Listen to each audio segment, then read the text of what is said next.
Another Duggar being arrested for sexual abuse against a child is not surprising, not because he has family members who have done similar things, but because a culture that focuses on purity and repression is always going to harm the most vulnerable and marginalized first. My grandpa was excommunicated from the Mormon church a long time ago because he had premarital sex. And I have a lot of problems with that man that I'm not going to get into here.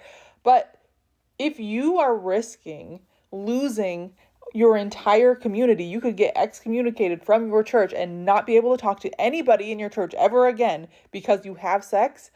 If you are trying to get your sexual needs met, who are you most likely to go towards? Someone who might say something, or someone who you believe will not say something because they have lived in a culture of repression. Women have to be subservient to men. Children who really, really have to listen to adults.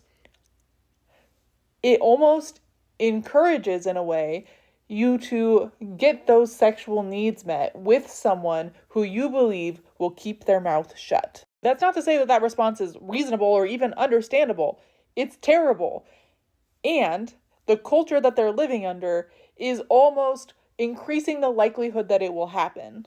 This is why the fact that purity culture is bubbling up again is really worrying to me, because if you make sex shameful, you increase the risk that people will engage in shameful acts to get those sexual needs met. It also increases the risk of other types of violence, because if someone has relations with another person and they feel a lot of shame and guilt and fear that they are going to lose their entire community, they might just try and delete the evidence. Not that that's okay, but that is the way that some people's brains think.